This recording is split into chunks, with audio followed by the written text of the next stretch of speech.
नमस्कार, आप देख रहे हैं सच पत्रिका न्यूज और मैं हूं बालकृष्ण शुक्ला। आप सभी का स्वागत करता हूं आज के बुलेटिन में। आज के बुलेटिन की शुरुआत करते हैं क्राइम की खबरों से, उसके बाद दिखाएंगे क्षेत्र की तमाम बड़ी खबरें।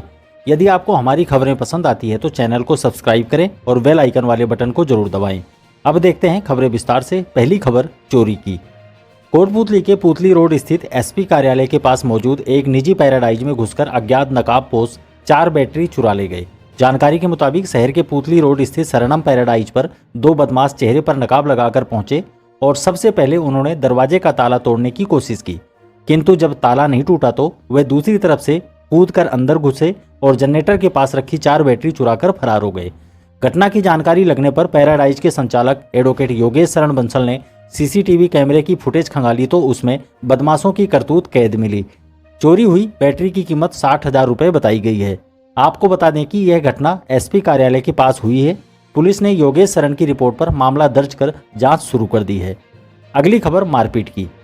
कोटपूतली के गोवर्धनपुरा गांव में खेती का काम कर रहे एक युवक के साथ कुछ लोगों द्वारा मारपीट किए जाने का मामला सामने आया है। घटना की सूचना पर पुलिस मौके पर पहुंची तो आरोपी वहां से भाग गए। सरुण थाना पुलिस के मुताबिक गोवर्धनपुरा ग्राम निवासी सुभाष चंद यादव अपने भतीजे राजकुमार के साथ खेतों में काम कर रहा था।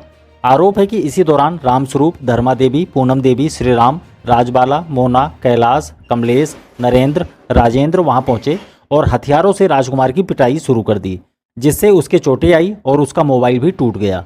आरोपियों ने शोर मचाने पर वहां पहुंचे निर्मला और संतोष के साथ भी मारपीट की। घटना की सूचना पर पुलिस मौके पर पहुंची तो आरोपी वहां से धमकी देते हुए भाग गए। पुलिस ने मुकदमा दर्ज कर जांच शुरू कर दी है। अगली खबर जगदीशपुरा गांव से। कोटपूतली के जगदीशपुरा गांव में घरेलू विवाद के चलते एक परिवार ने एक व्यक्ति के साथ मारपीट कर दी। मामले में ढाणी डहर की तन जगदीशपुरा निवासी प्रवेंद्र कुमार ने सरुण पुलिस थाने में मुकदमा दर्ज कराया है। मामले के अनुसार दयाराम यादव ने अपने बड़े भाई का मकान खरीदा था। उसमें बिजली वायरिंग और उससे संबंधित सामान उसके हिस्से में आ गया, किंतु सतबीर उसे उखाड़ने पर तुला हुआ है और इसी बात को लेकर सतबीर समेत उसकी पत्नी और मां ने दयाराम के साथ बुरी तरह से मारपीट की, जिससे वह जख्मी हो गया। पुलिस ने मुकदमा दर्ज कर जांच शुरू कर दी है। अब देखते हैं विधायक हंसराज पटेल द्वारा की गई जनसुनवाई की खबर। कोटपूतली विधायक हंसराज पटेल ने हर शनिवार को शहर के डाक बंगले में जनसुनवाई करने का कार्यक्रम तय किया है। शनिवार को आयोजित पहली जनसुनवाई में बड़ी संख्या में लोग अपनी समस्याएं लेकर विधायक के सामने पहुंचे। इन दिनों पड़ रही तेज भीषण गर्मी में सर्वाधिक समस्याएं बिजली और पानी की सामने आई। विधायक ने मौके पर ही संबंधित अधिकारियों को फोन करके समस्याएं दूर करने के लिए निर्देशित किया। इस मौके पर शहर के नागाजी की गौर वार्ड संख्या 36 के बासिंदों ने विधायक हंसराज पटेल को ज्ञापन सौंपकर पेयजल समस्या से अवगत कराया।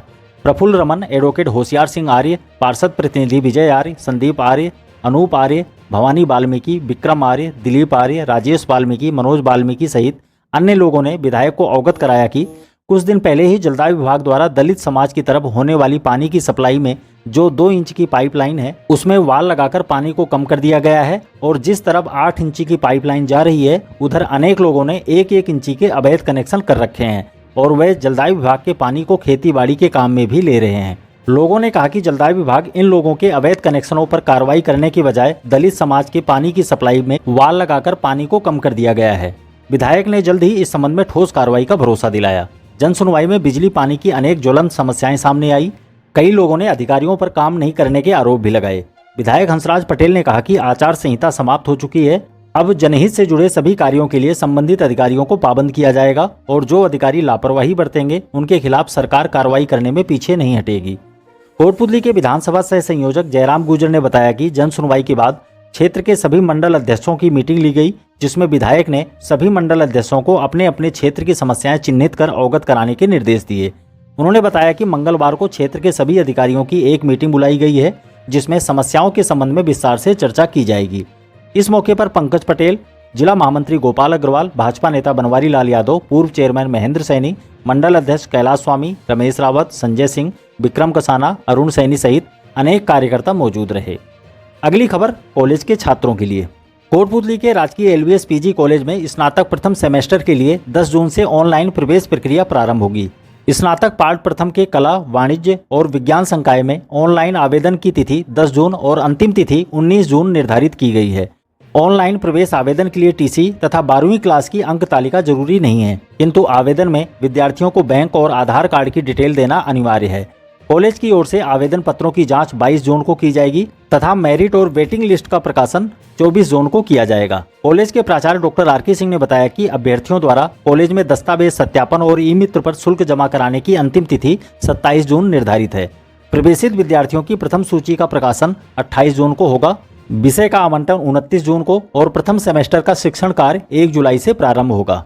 प्रवेश कार्यक्रम के नोडल अधिकारी प्रोफेसर देशराज यादव ने बताया कि स्टूडेंट्स अपनी रुचि के अनुसार विषय का चयन सोच समझकर करें। सभी छात्र अंतिम तिथि का इंतजार न करें और प्रवेश फार्म समय से पहले भरने पर ध्यान दें। अब श्री राम कथा की खबर। कोटपुतली के नागाजी की गोर स्थित नागाजी मंदिर परिसर में संत घनश्याम दास जी महाराज के सानिध्य में आयोजित राम कथा शुक्रवार को 7वें दिन भी जारी रही। इस मौके पर कथावाचक पंडित मधुर गोपाल दास महाराज ने कहा कि भक्ति के बिना भगवत प्राप्ति संभव नहीं है। उन्होंने केवट प्रसंग पर प्रवचन करते हुए कहा कि केवट भगवान का अनन्य भक्त था, इसलिए उसे भगवान के चरण पखारने का शुभ अवसर प्राप्त हुआ।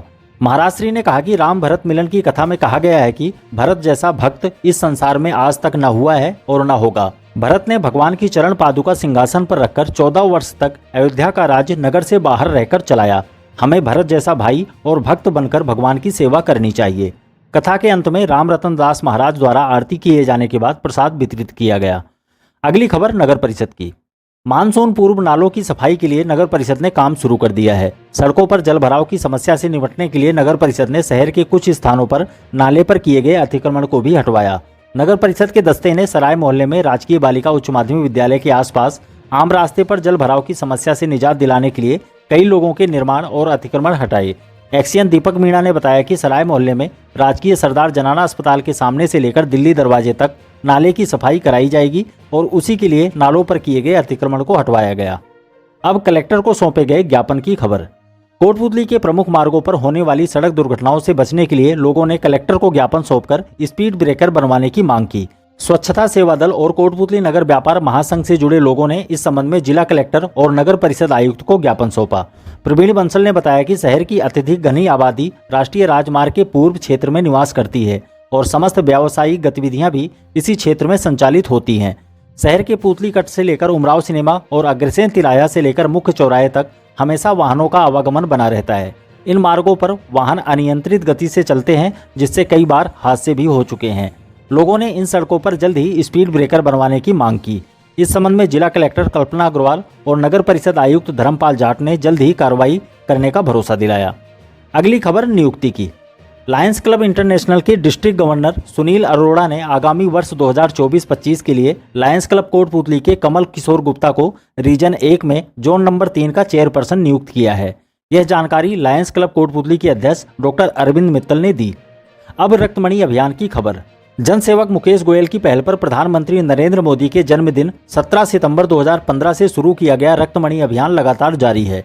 अभियान के तहत शनिवार को कोटपुतली के राजकीय मीडियम जिला अस्पताल के ब्लड बैंक में अपूर्व गोयल निवासी मोहल्ला सराय कोटपुतली के 18 वर्ष पूर्ण होने और जन्मदिन के उपलक्ष्य में कई लोगों ने स्वैच्छिक रक्तदान किया। शिविर में अपूर्व के अलावा पंकज यादव, विक्रम शर्मा, महावीर प्रसाद जाट, राजेंद्र प्रसाद जाट, दीपक चौधरी सहित कई लोगों ने रक्तदान किया। आपको बता दें कि अभियान में प्रतिदिन एक या आवश्यकता पड़ने पर एक से अधिक लोगों द्वारा स्वैच्छिक रक्तदान किया जाता है। कार्यक्रम में अभियान के संयोजक मुकेश गोयल, पार्षद प्रमोद सैनी, स्वच्छता सेवा दल के संयोजक प्रवीण बंसल, विक्रम सैनी, विजय यादव, दिनेश यादव, डॉक्टर सुनील चौधरी, डॉक्टर मुकेश चौधरी, संजीव जाखड़, नगेंद्र सिंह तंवर, पूरण खटाना, शिवम बंसल, महेंद्र स्वामी व लालचंद यादव सहित अनेक लोग उपस्थित रहे। अगली खबर निधन की।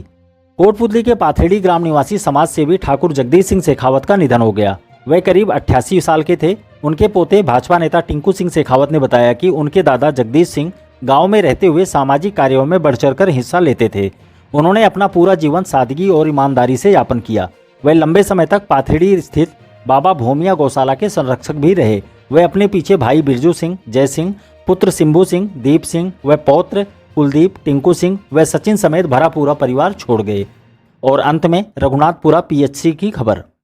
कोटपुतली के राजकीय प्राथमिक स्वास्थ्य केंद्र रघुनाथपुरा को सामुदायिक स्वास्थ्य केंद्र में क्रमोन्नत करने की मांग को लेकर अग्रवाल सेवा समिति रघुनाथपुरा के अध्यक्ष दिनेश कुमार अग्रवाल ने मुख्यमंत्री को एक ज्ञापन भेजा है।